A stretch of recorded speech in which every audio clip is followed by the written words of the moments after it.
The snow fell on Stormcrest Fortress in the winter of 1158, covering the black stone walls in white that looked pure but felt like accusation. The Ravenholt pack had carved their law into the fortress gates centuries ago, and every wolf who passed beneath those gates knew the words by heart. Silence is weakness, and weakness is death. Alpha King Dwayne Ironville stood at the gates that morning, his broad shoulders wrapped in furs bearing the silver crest of his bloodline. The wind pulled at his dark hair, streaked with gray though he was barely 30 winters old. Leadership aged a man fast in the frozen wastes. His face was all hard lines and old scars, the kind of face that made lesser wolves look away. In his arms, he carried a small bundle wrapped in rough cloth. Inside that bundle, a gray pup trembled. The pack gathered in the courtyard below, hundreds of wolves in human form standing in perfect formation. Warriors in the front, their leather armor creaking in the cold. Craftsmen behind them, tools hanging from their belts. And at the very back, almost forgotten, the Omegas who kept the fortress running while everyone else pretended they didn't exist. Among those Omegas stood Katherine Ashforde. She was 24 years old, thin as a winter branch, with auburn hair tied back so tight it pulled at her temples. Her gray dress marked her rank as clearly as the warrior's armor marked theirs. She'd been born to a refugee family, brought to Ravenholt begging for sanctuary. The price of that sanctuary had been service, endless, invisible service. Katherine stood at the back of the crowd, but her eyes were fixed on the small bundle in the Alpha's arms. Dwayne's voice cut through the wind like a blade through bone. The goddess has spoken. This pup was born to Tavian Holt and Brynix of the warrior bloodline. High rank, strong lineage, but he carries a curse that no bloodline can erase. Dwayne unwrapped the cloth, revealing the pup inside. Gray fur, bright gold eyes, small body shaking from cold and fear. The pup's mouth opened, but no sound came out. He tried again. Nothing, just silence. 2 months he's lived among us, Dwayne continued. 2 months and he has never howled, never barked, never made a single sound. A wolf who cannot speak cannot hunt. A wolf who cannot hunt cannot serve. And a wolf who cannot serve has no place in our pack.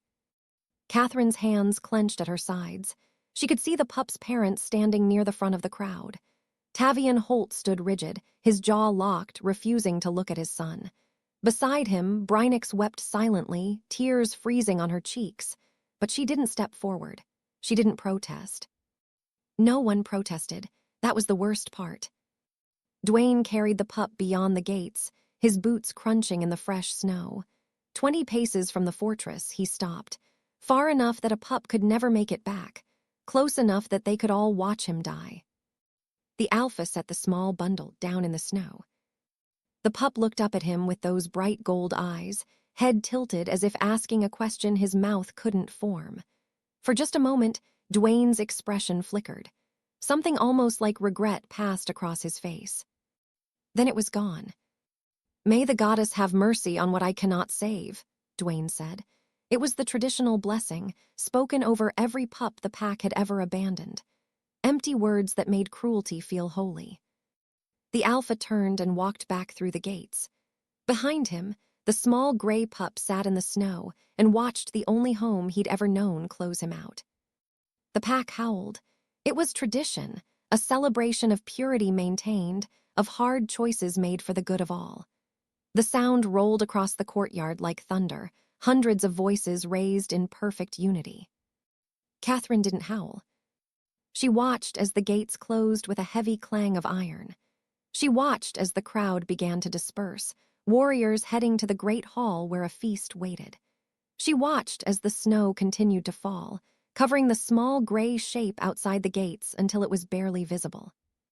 Inside the great hall, torches blazed and meat roasted over massive fires. The warriors boasted about maintaining pack strength, about the difficult duty they'd all witnessed. Ale flowed freely. Bread and venison disappeared from platters as fast as the Omegas could bring more.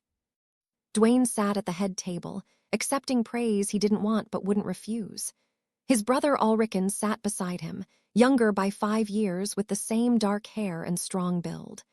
But where Dwayne's eyes held weight, Ulrichens held ambition. "A hard decision, brother," Ulrichen said, raising his cup. "But the right one. The pack is stronger for it." Dwayne drank without answering. In the healing halls above the great hall, Katherine stood at the window. She should have been downstairs serving, pouring drinks and clearing plates. But she couldn't move. She couldn't stop seeing that small gray bundle in the snow. Old Katherine Ashforde found her there. The elderly Omega was Katherine's distant aunt, the closest thing to family Katherine had left. Leoren's face was lined with 70 years of hard living, her hands twisted from decades of work. "I know that look," Leoren said softly. "Whatever you're thinking, don't." Katherine didn't answer. "We survive by bending, child, not by breaking, you understand?" "I understand," Katherine said, but she didn't look away from the window. Leoren sighed and left, shaking her head. Katherine stood there as the sun began to set, painting the snow orange and gold.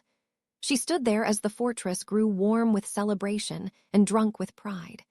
She stood there as the temperature dropped and the wind picked up, and that small gray shape outside the gates grew smaller and smaller. She could turn away, she could pretend she'd never seen. Omegas who defied alphas didn't survive to see morning. Her life was small, yes, invisible and meaningless, but it was hers. She could keep it. She could survive. But what was she surviving for? 24 years she'd lived, and she'd never mattered to anyone. She tended wounds, washed blood from stone floors, and would die one day without leaving a single mark on the world. No one would mourn her. No one would remember her name. She was already dead, just breathing out of habit. But that pup was still alive. For now. Katherine turned from the window. She moved through the healing halls, gathering what she could. A thick cloak from the supply room, worn but warm, dried meat wrapped in cloth, a water skin filled from the well, all of it stolen, all of it worth her life if she was caught. She waited until the fortress was deep in celebration, until the guards at the gates were drunk and distracted. Then she slipped out through the servants' entrance, the one used for taking out waste and bodies. No one noticed her leave. No one ever noticed her. The snow swallowed her footsteps. The fortress lights faded behind her, and with every step into the darkness, Katherine Ashforde stopped being invisible and became something else entirely. She became a choice. The cold wasn't poetic. It didn't feel like winter in old stories, all gentle snowflakes and quiet beauty. It felt violent. The wind bit through Katherine's stolen cloak like teeth, finding every gap in the worn fabric. Her breath burned in her lungs. Each inhale was like swallowing knives made of ice. The snow was deeper than she'd expected. In some places it reached her waist, and she had to fight through it, her legs screaming with effort. Her boots were Omega issue, thin leather with cracks that let the cold seep through. Within minutes, her feet had gone numb. That was dangerous, she knew that. Frostbite crept in through numbness, turning flesh black and dead. But she couldn't stop, couldn't turn back. She called softly as she walked, though she knew the pup couldn't answer. "I'm coming. I'm here, hold on." The words disappeared into the wind. She fell twice in the deep drifts. The second time, it took her almost a minute to struggle back to her feet.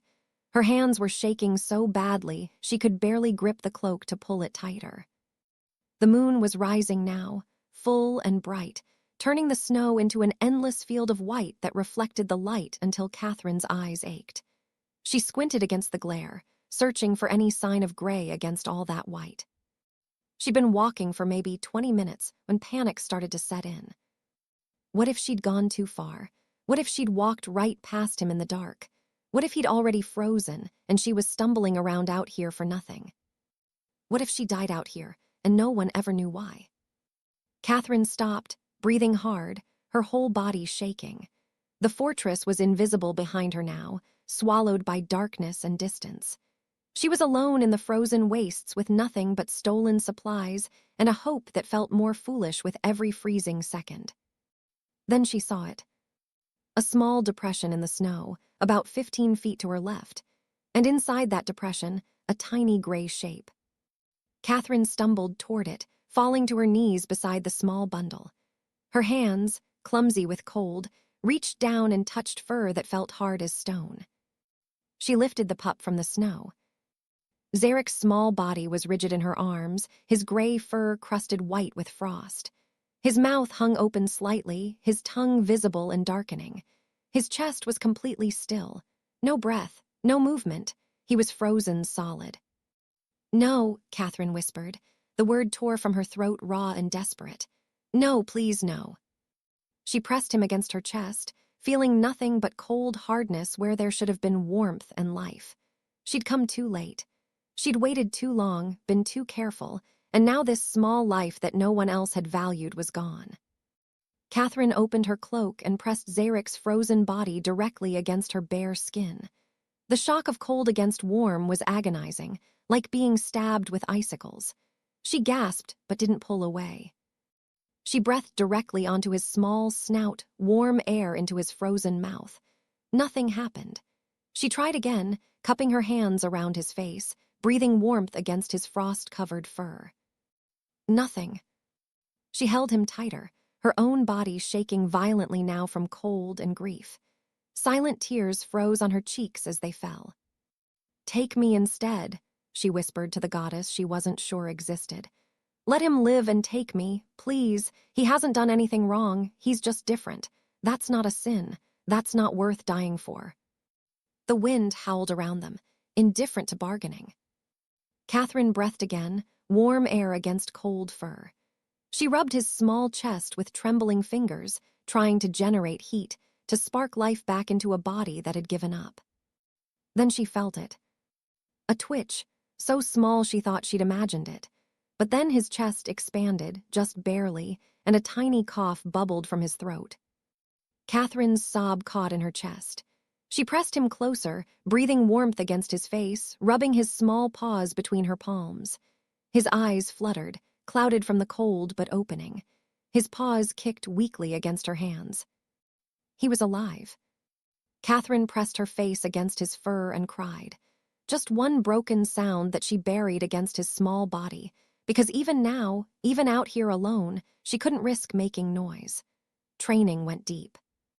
She wrapped Zarek in her cloak, keeping him pressed against her warmth. He was still shivering, his breathing shallow and weak, but he was breathing. That was enough. That had to be enough. Now she just had to get him somewhere safe. The problem was immediate and obvious. She couldn't bring him through the main gates. The guards would see, would question, would execute her on the spot for defying the Alpha's order.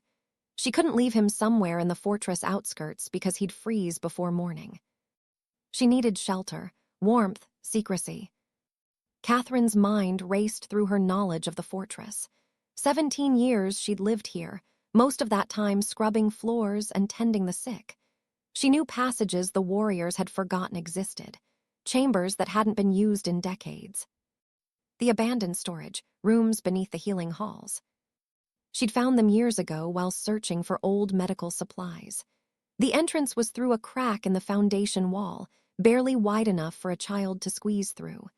Inside, the chambers were dry and dusty, forgotten by everyone except rats and spiders. It wasn't much, but it was something. Katherine turned back toward the fortress, Zarek tucked inside her cloak against her chest. The walk back was harder than the walk out. Her body was shutting down from the cold, her movements getting slower and clumsier. She fell 3 times and barely managed to get up after the third. But she kept moving. The fortress loomed ahead, dark stone against darker sky. Katherine circled around to the eastern wall where the healing halls connected to the oldest part of the fortress. The stonework here was ancient, crumbling in places, held together more by ice than mortar. She found the crack in the wall hidden behind dead vines. It looked impossibly narrow. Katherine had squeezed through it before, but that was in summer when she'd been heavier, better fed. Now, starved thin by months of omega rations, she thought she might actually fit. She went in sideways, the stone scraping her shoulders through the cloak. For one terrible moment she was stuck, unable to move forward or back. Panic clawed at her throat. If she was trapped here, she'd freeze. Zarek would freeze. Katherine forced herself to breathe slowly. She exhaled completely, making herself as small as possible, and pushed forward. The stone scraped skin from her shoulders. She felt blood warm against cold stone. But then she was through, stumbling into the narrow corridor beyond.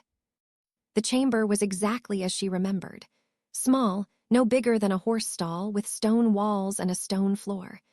There was old hay in one corner, probably left over from when this had been storage for livestock feed.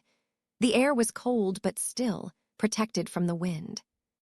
It would have to do. Katherine made a nest from the hay and covered it with her torn cloak. She laid Zarek inside, wrapping him as carefully as she could. He was still shivering, but his breathing was steadier now. His eyes tracked her movements, bright gold even in the darkness. She had no fire. Smoke would be noticed, would bring guards.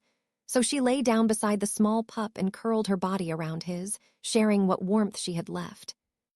Zarek made a soft sound in his throat, not a bark or a howl, just a quiet rumble, almost like a purr.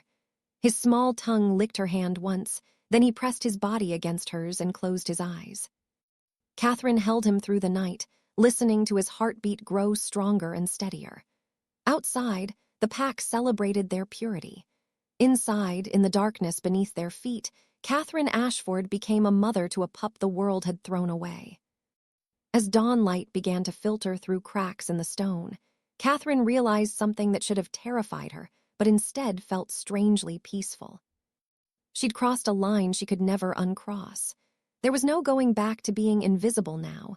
She'd defied an alpha's direct order. She'd stolen pack property, even if that property was a condemned life.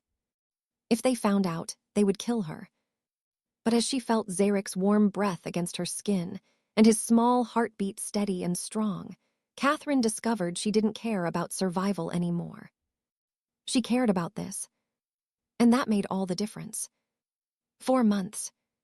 Katherine had 4 months before everything fell apart. 4 months of stolen food and whispered words. 4 months of watching Zarek grow stronger while Katherine grew weaker. 4 months of a secret so dangerous, it felt like carrying fire in her bare hands. The first month was survival. By day, Katherine worked in the healing halls like she always had. She tended wounds that warriors brought back from patrols. She brewed medicines from herbs kept in the storage rooms. She washed blood from stone floors and bandages, her hands red and raw from the cold water. No one looked at her. That was normal.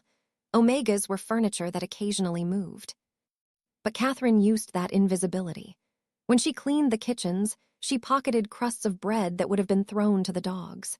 When she helped sort supplies, she tucked dried meat into her dress pockets, wrapped in cloth to keep it from rustling. When she disposed of watered wine that warriors had rejected, she saved it in a small flask instead. Bit by bit, she built a supply. Not enough to really feed herself and a growing pup, but enough to keep them both breathing. At night, after the fortress slept, Katherine slipped through the healing halls to the crack in the wall. Every time was a gamble. Every time could be the night someone saw her, someone followed, someone discovered. But no one ever did. In the chamber, Zarek was growing. Even after just a month, he'd nearly doubled in size. His gray fur was thick now, his paws too large for his body in that way young wolves had. His eyes were brighter, more aware. Katherine talked to him constantly, her voice kept low. The head healer, Avenya Lockmere, she's kind, but she doesn't see me. None of them do. I could vanish tomorrow and they'd just wonder who was supposed to scrub the blood today. Zarek tilted his head, listening. He couldn't respond with words, but his eyes tracked every movement Katherine made. He was paying attention in a way that felt almost human. Your parents came to the healing halls yesterday, Katherine continued, feeding him small pieces of dried meat. Your mother, Brynix, she cut her hand on a knife, just a small cut, but she needed it bandaged. She cried the whole time. I don't think it was about the cut. Zarek made a soft sound in his throat. Not quite a whine, but something close. Your father, Tavian, he hasn't come to the halls. Warriors say he's been volunteering for every dangerous patrol, like he's trying to prove something. Or maybe trying to forget. Katherine stroked Zarek's fur, feeling the warmth of him, the solid reality of his existence. "They're not bad people," she said quietly. "They're just afraid. Everyone here is afraid all the time. Afraid of being weak, afraid of being different, afraid of being thrown out like you were." Zarek pressed his head against her hand, and Katherine felt something she hadn't felt in years. She felt needed. The second month, Catherine's body began to fail. She was eating perhaps a third of what she needed, giving the rest to Zarek. A growing pup needed more food than a starving woman, and Katherine had made her choice. His survival mattered more than hers. Her face hollowed out, cheekbones becoming sharp beneath skin that looked gray. Her hands developed a constant tremor that she couldn't control. The other Omegas noticed.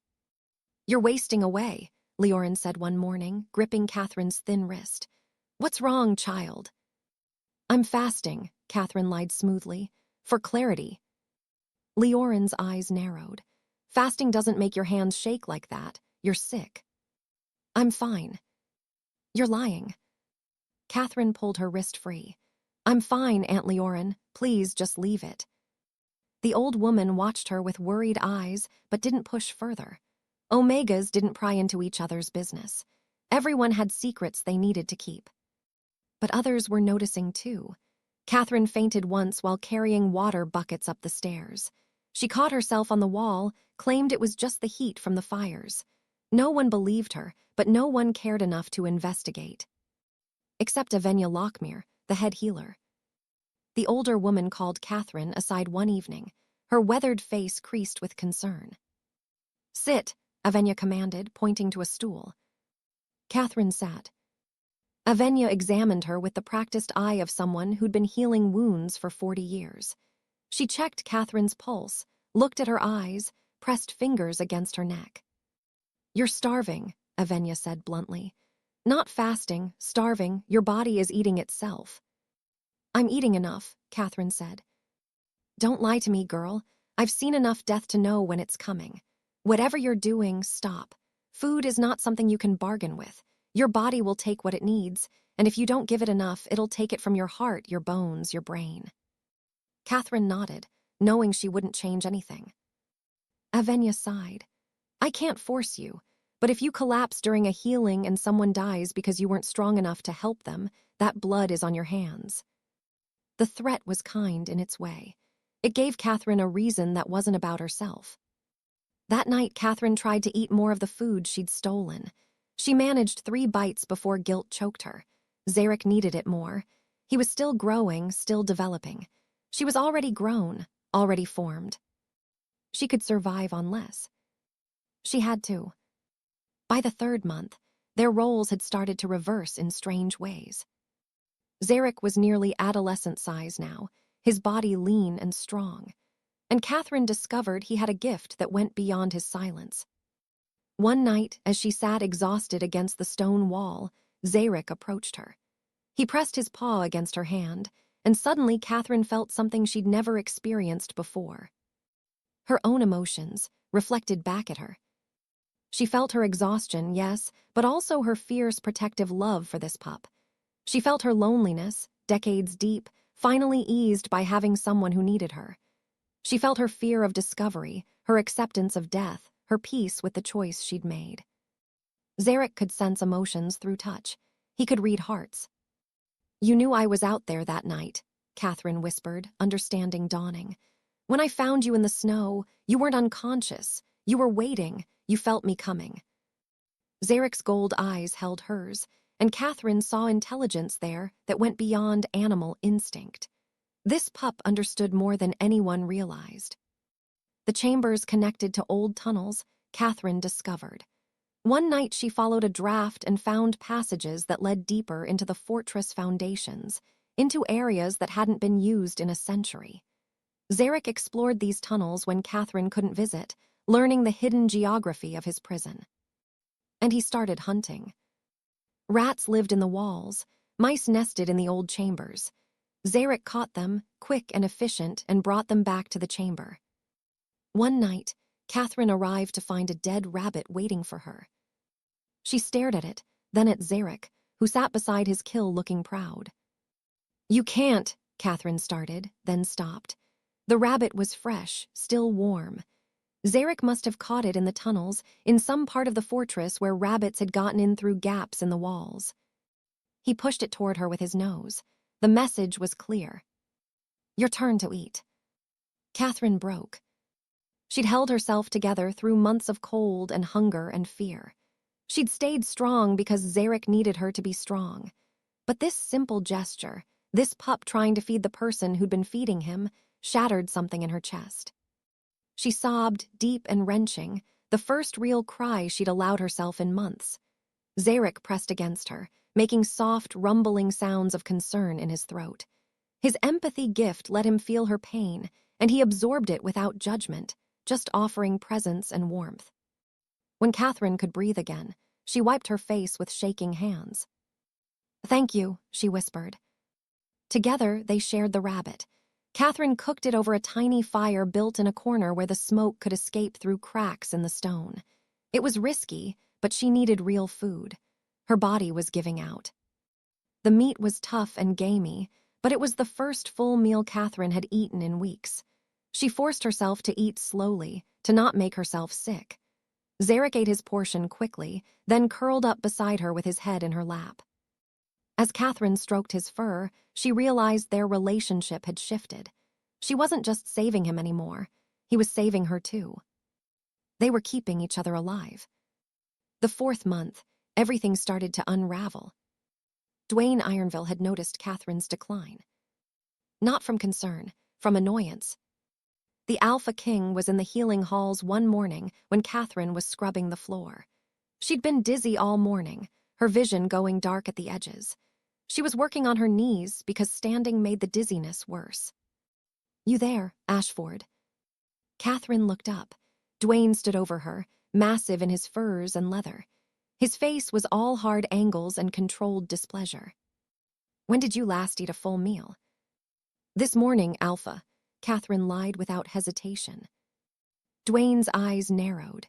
He crouched down to her level and Katherine saw his nostrils flare slightly.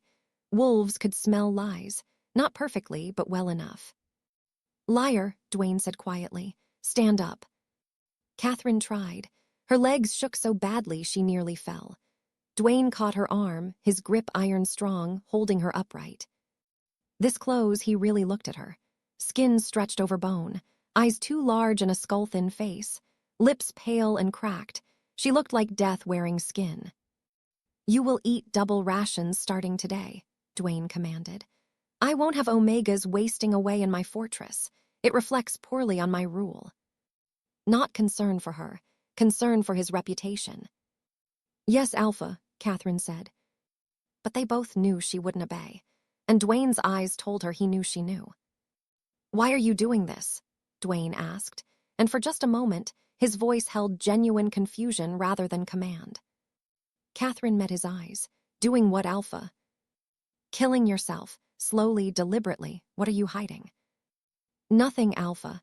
I'm just fasting for spiritual clarity. Don't insult my intelligence. They stared at each other, wills locked. Finally, Dwayne released her arm. I will find out, he said. I always do.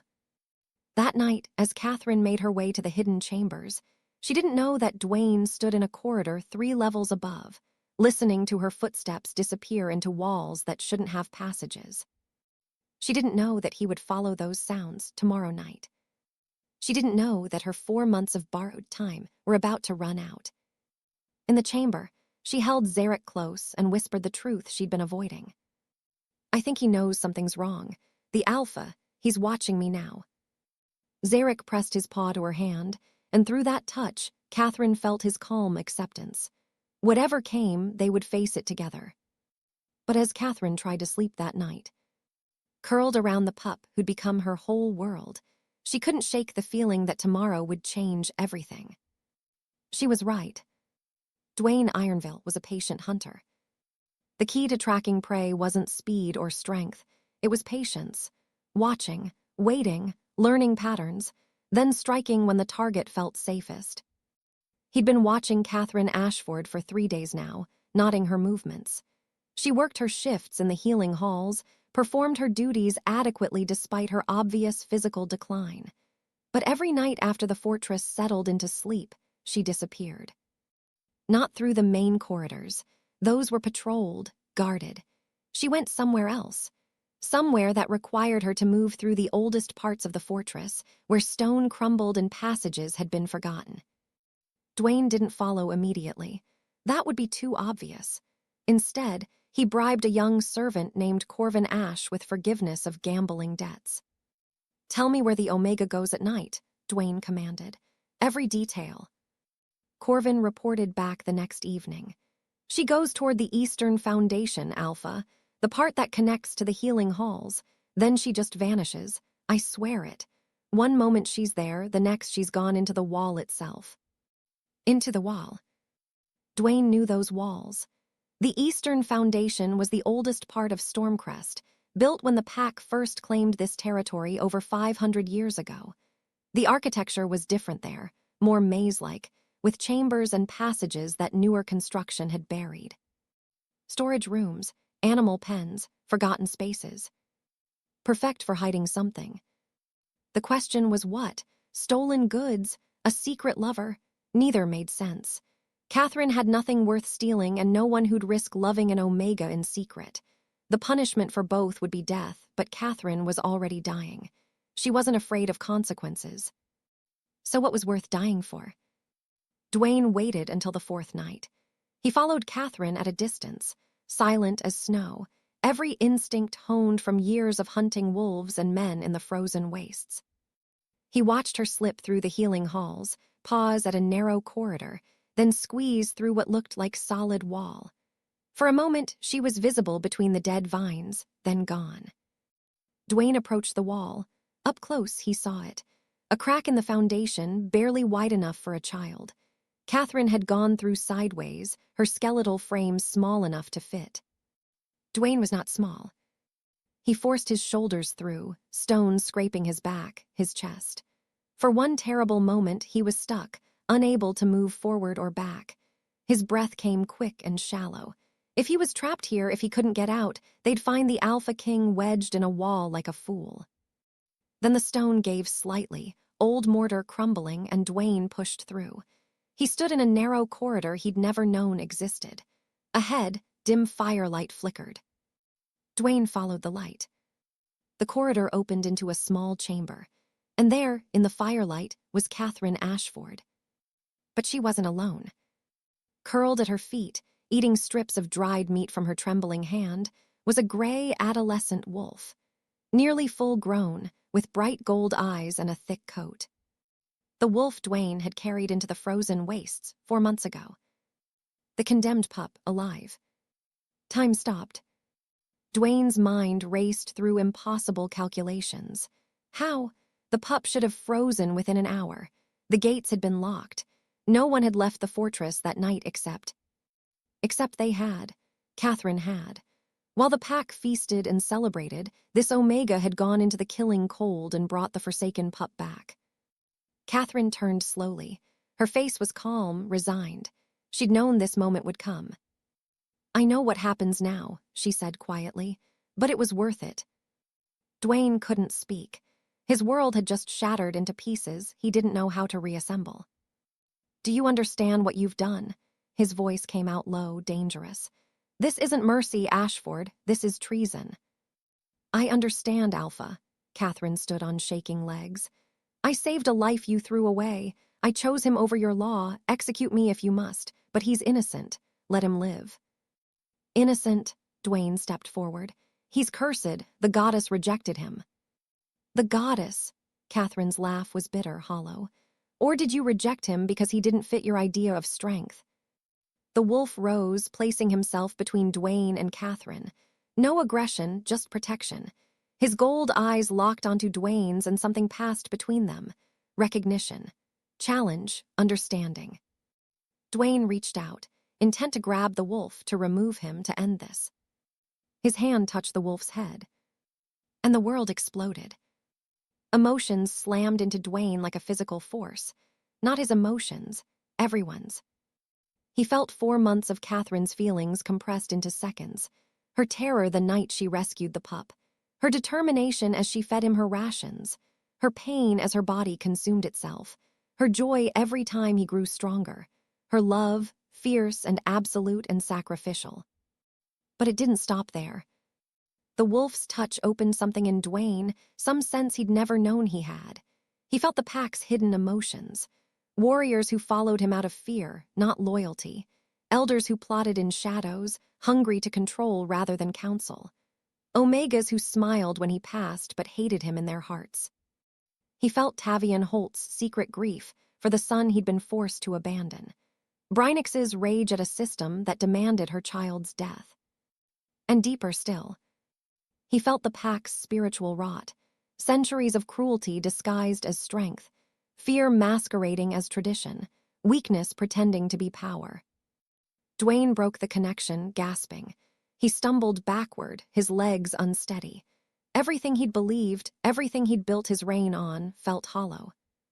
He looked at Katherine, truly saw her for the first time, not an Omega, a person, a woman who'd done what he couldn't. She'd chosen mercy over law. "How long?"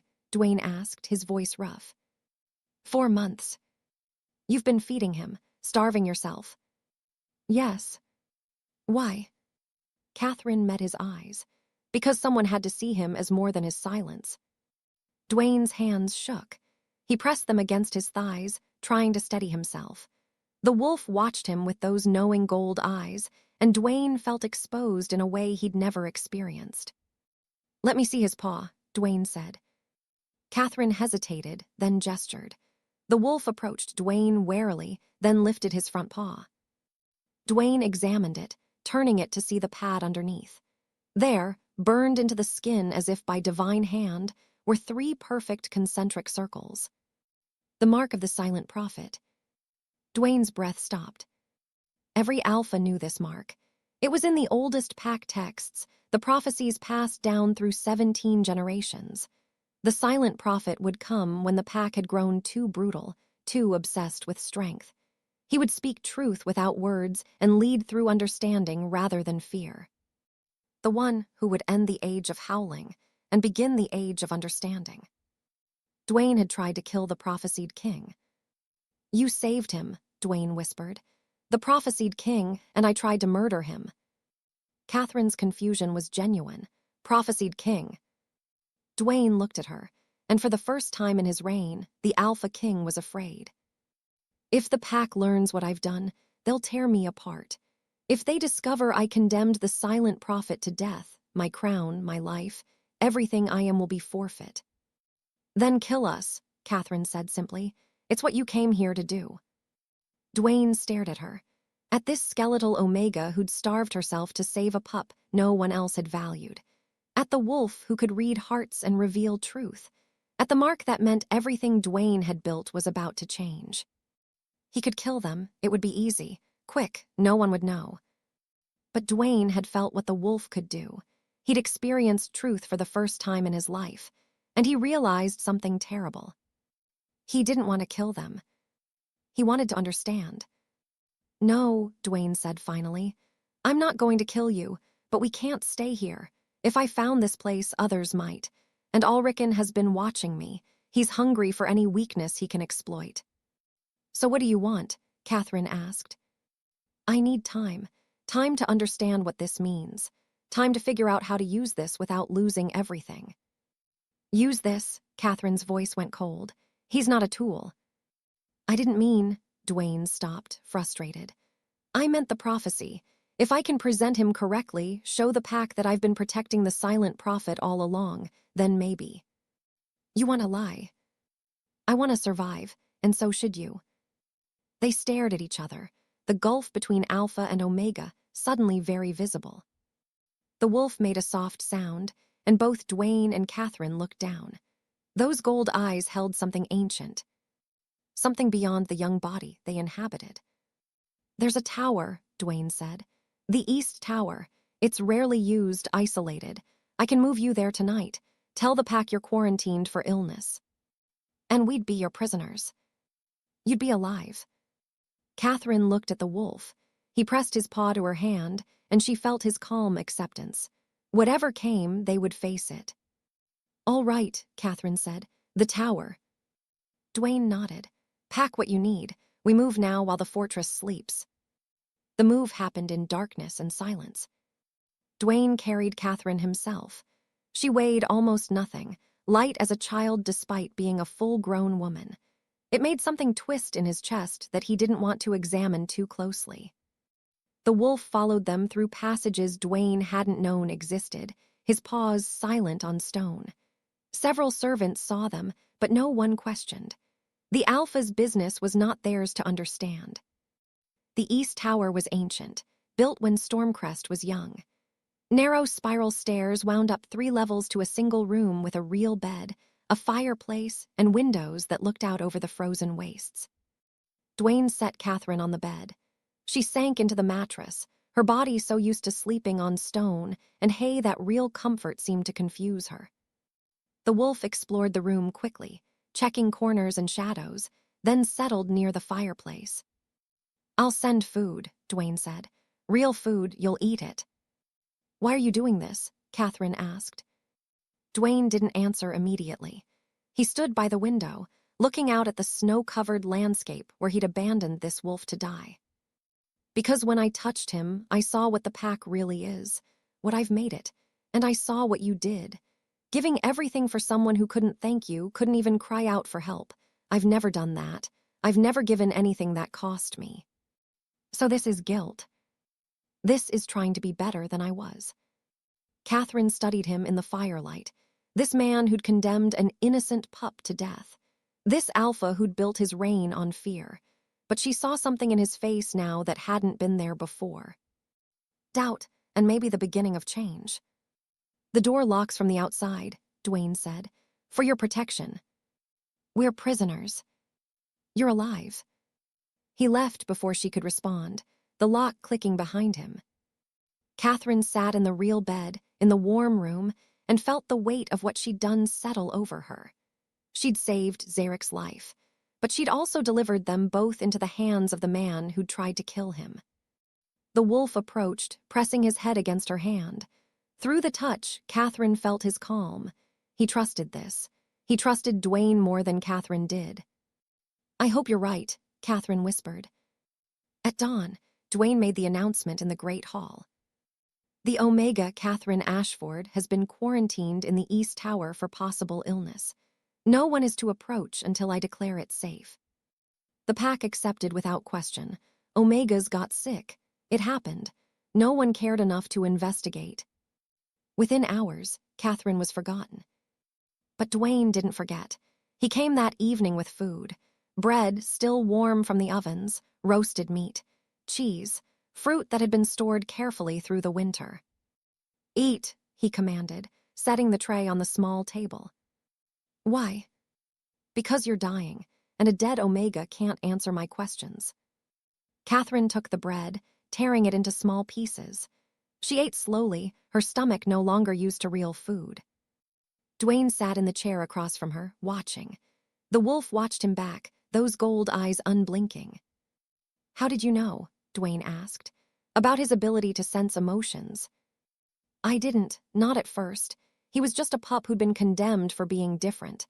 I couldn't leave him to die for that." "But you discovered it." "He touched me one night, and I felt my own emotions reflected back. That's when I understood. He doesn't need words. He reads hearts." Dwayne leaned forward. "He could destroy me. One touch in front of the pack, and they'd know every doubt, every weakness." "So don't touch him in front of the pack," Katherine said. "Or better, stop doubting, stop being weak." Dwayne's laugh was surprised, genuine. "You're telling the Alpha King to stop being weak." "I'm telling you that real strength isn't ruling through fear. It's ruling through truth. Truth gets you killed in my world. Your world is killing you anyway. You're just too proud to see it." They stared at each other and something shifted. Not quite friendship, not yet, but understanding maybe, the beginning of it. Dwayne left, but he came back the next evening.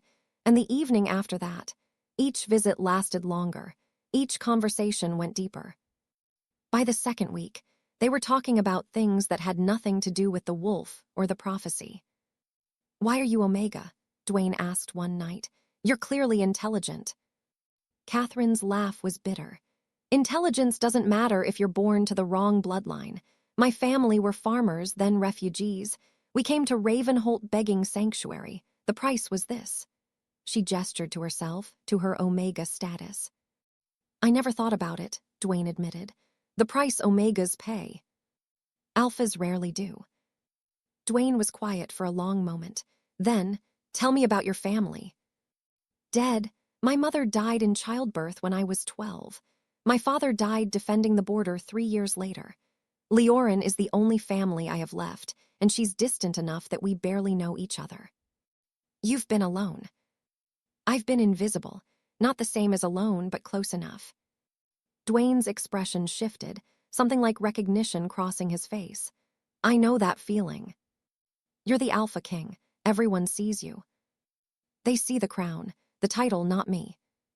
Katherine studied him in the firelight. This man who commanded hundreds but was seen by none of them. Maybe they weren't so different after all. By the 3rd week, Dwayne arrived agitated. Elder Thorneck had questioned the locked tower. What are you hiding, Alpha? The elder had asked. Dwayne had deflected, claimed the Omega's illness might be contagious. But Thorneck's eyes had been calculating, suspicious. He's watching me, Dwayne said, packing the small room. Looking for any excuse to undermine my authority. Katherine sat by the fire, the wolf's head in her lap. Why does he want you gone? Power, what else? The elders have always wanted more control over pack decisions. A weak alpha serves them better than a strong one. Are you weak? Dwayne stopped packing, looked at her. I don't know anymore. I thought I was strong. But strength as I learned it, as I've practiced it, it's just cruelty with better armor. Katherine patted the floor beside her. Sit. Dwayne hesitated, then sat. They were close enough that their shoulders nearly touched. Why are you doing this? Katherine asked softly. Protecting us, you could have killed us and been done. Dwayne was silent for a long time. The fire crackled. The wolf's breathing was steady and calm. Because when I touched him, Dwayne finally said, I saw what you did, giving everything for someone who couldn't even thank you, and I realized I've never done that. I've never given anything that cost me something real. So this is penance. This is trying to be better than I was. Katherine turned to look at him, really look at him. Not the brutal alpha who'd condemned Zarek, but a man struggling against what he'd been raised to be. Can you, she asked, be better? I don't know, Dwayne admitted. Can I? The question hung between them, fragile and honest. Katherine reached out and touched his face, rough with stubble, warm, alive. Yes, she whispered, I think you can. Dwayne's eyes widened. He didn't move, didn't pull away, just stared at this Omega woman who'd somehow become the only person who really saw him.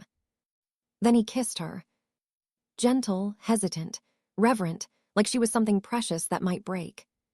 Katherine kissed him back, her hand sliding to the back of his neck, pulling him closer. For this moment, they weren't Alpha and Omega. They were just two lonely people who'd found each other in darkness. When they finally pulled apart, neither spoke about what it meant. They just sat together until dawn, her head on his shoulder, his arm around her waist, both pretending the world outside the tower didn't exist.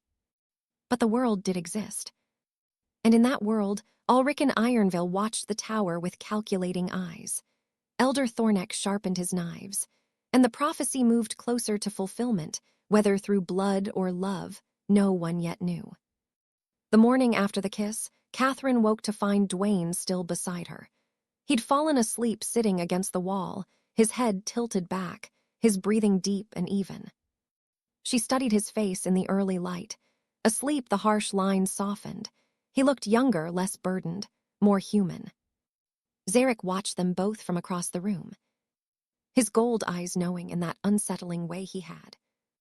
When Dwayne's eyes opened, there was a moment of confusion. Then he saw Katherine, and something soft crossed his expression before he could hide it. I should go, he said, before someone notices. Will you come back?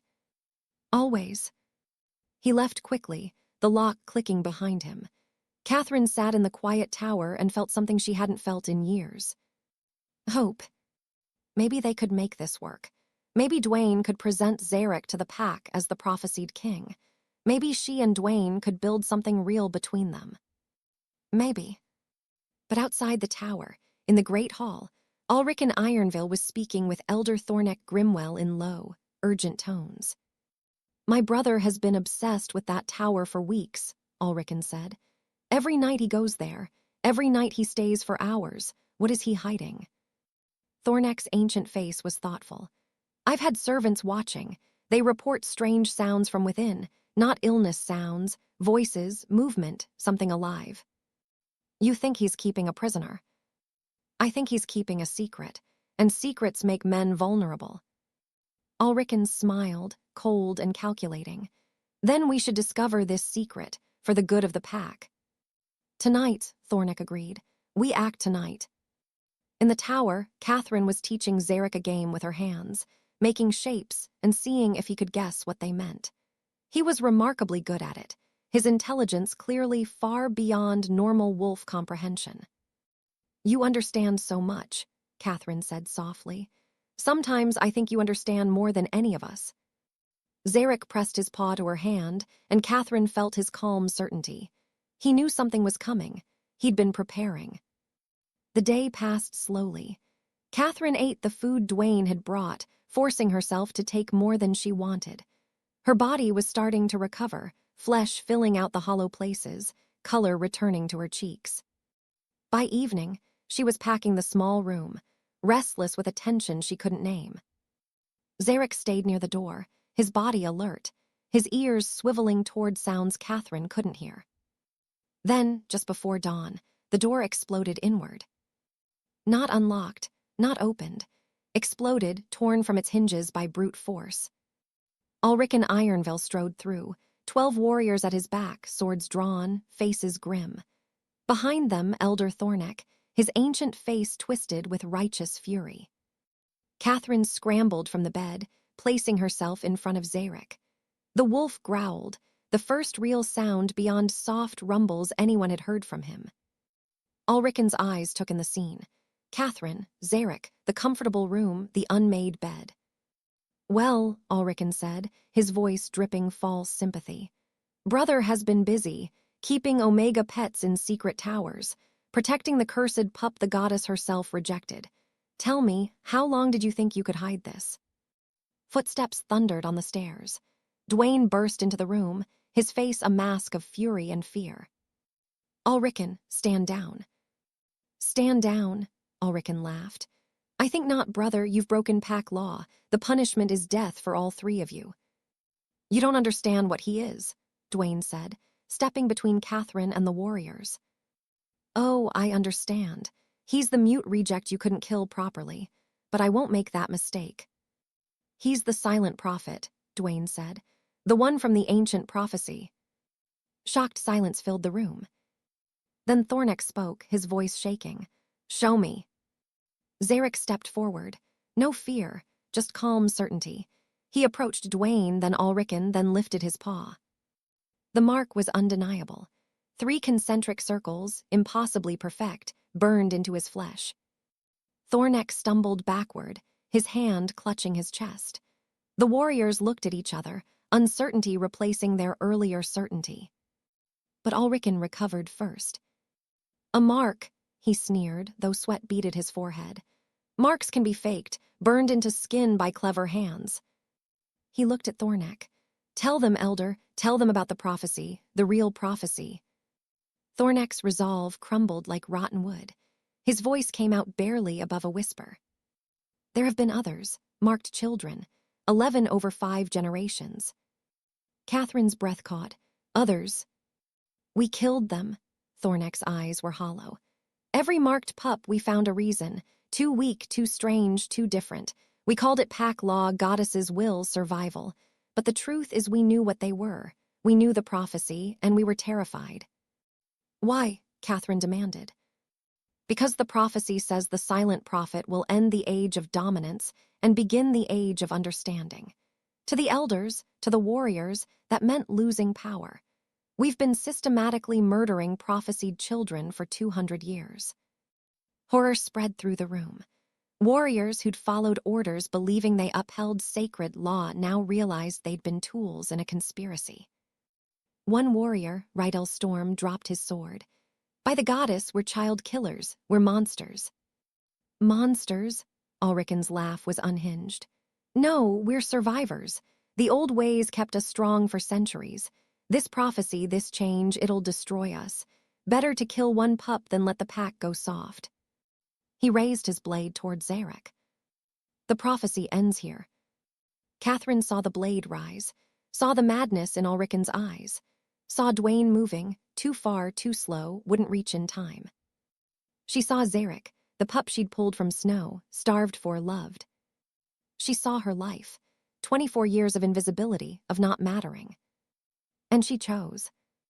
Katherine moved before thought, threw herself between blade and pup. Ulriken couldn't stop the swing, too much momentum. The steel caught her chest, drove deep, tore through flesh and vessel. The sound was tearing fabric, parting meat, then silence. Katherine's knees buckled. Dwayne's roar shook the stone walls as he caught her before she hit the floor. Blood welled up, dark and spreading across her gray dress. No, Dwayne whispered, his voice breaking. No, Katherine, no. It's fine, Katherine said, though blood bubbled at her lips. It's fine, I'm glad it's me. Zarek pushed through frozen warriors, pressed his paw to Katherine's hand. And the emotional wave released. Not just to Zarek, to everyone in the tower. They all felt it. Katherine's love for Zarek, absolute and sacrificial. Her complicated love for Dwayne, hope and forgiveness intertwined. Her joy at having mattered, at having changed something. Her peace with the cost. Warriors dropped their weapons, undone by the purity of it. Ulriken stumbled backward, overwhelmed. Thornek collapsed, weeping. Even hardened fighters were brought to their knees. Katherine's hand tightened on Dwayne's. Choose better, she whispered, blood flecking her lips. For him, for them, for me. Her eyes closed, her breath stopped.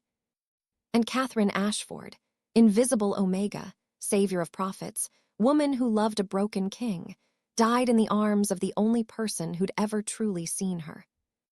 Dwayne's howl tore from his throat, stripping away every pretense. Pure anguish. The mighty Alpha King reduced to a man who'd lost everything. Warriors looked away, unable to bear witness to such raw pain. Zarek stood, placed his paw on Katherine's forehead, and spoke.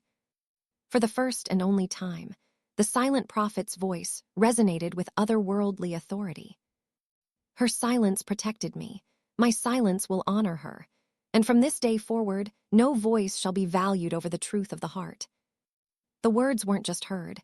They were felt. They sank into bones, rewrote instincts. The age of howling was over. The age of understanding had begun. The warriors didn't execute Ulriken. They exiled him. Stripped him of name, clan, protection. Cast him into the wilderness alone, the worst punishment for a pack wolf. He left screaming threats and curses that echoed off the fortress walls. No one listened. He was already forgotten. Thornek begged for death. Zarek denied it. You will live with what you've done, the wolf said, his voice carrying that strange divine resonance. In chains, in memory, in shame.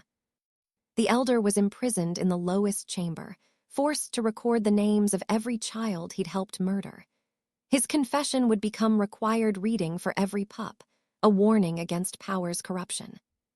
The warriors who'd participated unknowingly in the conspiracy were forgiven, but they had to serve Zarek as penance, protecting the very weakness they'd once scorned.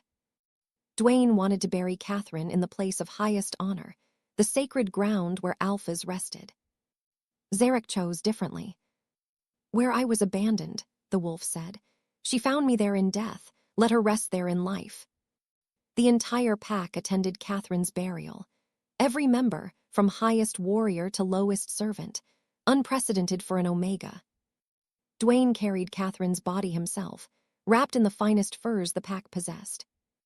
He walked through the gates he'd once locked against the pup she'd saved, out to the spot where he'd left Zarek to die. He laid her in the snow with hands that shook. Then Dwayne removed his crown, the iron circlet that had passed through 17 generations of his bloodline. He placed it on Katherine's grave. "I am not fit to lead," his voice broke over the assembled pack. "I listened to fear, valued strength over mercy, almost destroyed our future. This woman, this Omega I dismissed as worthless, she saved us all. She is the true Alpha of Ravenholt." He turned to walk away, to exile himself as his brother had been exiled. Zarek stopped him. "Redemption is not found in exile, but in service. You will stay. You will lead by serving. You will earn your crown back by becoming worthy of the one who showed you how." Dwayne fell to his knees in the snow, weeping openly. The pack stood silent, bearing witness to their king's breaking. And in that breaking, they saw something they'd never seen before. True strength. On the third dawn after Katherine's burial, Tavian Holt was standing watch when he saw it. White winter roses, growing from the frozen ground where Katherine lay. Impossible flowers in a land where nothing bloomed. The pack gathered to witness the miracle. Katherine's love had taken root, transforming even the earth itself. The roses bloomed year-round, regardless of season. They became a pilgrimage site where pack members came to remember that love was stronger than law. Dwayne visited twice daily, dawn and dusk. He spoke to Katherine as if she could hear, telling her about pack changes, Zarek's leadership, his own struggles. "I'm trying," he said each time, kneeling among the impossible roses. "I'm trying to be worthy of what you saw in me." Years passed. The pack transformed slowly, like snow melting, imperceptible day to day, but undeniable over time. Strength was no longer the only currency. Healers, teachers, caregivers were honored equally with warriors. The Omega rank was abolished. Service was valued, not demeaned. Children born different weren't cast out but protected. Empathy became as important as courage. Zarek led not through commands but through understanding. His touch revealed truth, prevented deception. Under his guidance, Ravenholt became the strongest pack not through violence, but through unity. Dwayne never reclaimed the title of Alpha. He served as Zarek's first shield, protecting the weak, training warriors in mercy as much as might. Eventually, he took a mate. Soria Redwin, a strong woman from Omega bloodline, chosen by Zarek himself. She reminded Dwayne of Katherine's courage, though he never said it aloud. When their first daughter was born, Dwayne named her Katherine. She grew up hearing stories of her namesake, learning that the bravest wolf was not the one who fought hardest, but the one who loved most completely. On little Katherine's 5th winter, Dwayne brought her to the grave of roses. "This is Katherine Ashforde," he said, his daughter's small hand in his. "She saved the silent prophet when no one else would. She starved so he could eat, and when death came for him, she stepped between." "Why?" his daughter asked, her gray fur ruffling in the wind. "Because she understood something we'd forgotten. That love is the fiercest strength of all. That sacrifice isn't weakness. That sometimes the smallest life matters most." Little Katherine placed a fresh rose on the grave, her face serious. "I'll be like her, Papa." Dwayne's voice caught. "I hope you will, little one, I hope you will." Above them, the wind blew through Stormcrest Fortress. It didn't scream anymore. It sang. A lullaby for the woman who'd changed everything. A promise that her sacrifice would never be forgotten. Katherine Ashforde had been invisible in life. In death, she became eternal. When historians of the Ravenholt Pack speak of the transformation, they mark it from Katherine Ashforde's death. Everything before was the age of howling. Everything after became the age of understanding. One Omega woman, invisible in life, became the fulcrum on which an entire culture turned. They say the white roses that grow on her grave bloom even in the deepest winter, when nothing else in the frozen wastes shows life. They say if you visit at dawn or dusk, you'll see Dwayne Ironville kneeling there, speaking softly to the woman who saved his soul. They say the pack is different now, kinder, stronger in ways that have nothing to do with fangs. And they say that every child born since Katherine's death is taught her story, taught that the smallest wolf can change the world, taught that love is not weakness but the fiercest strength of all. Because Katherine made a choice that cold winter night. She chose love over law, sacrifice over safety, one small life over her own. And that choice echoed through generations, transforming cruelty into compassion, dominance into understanding, fear into love. Her voice was never heard in life. But in death, it speaks louder than any howl ever could.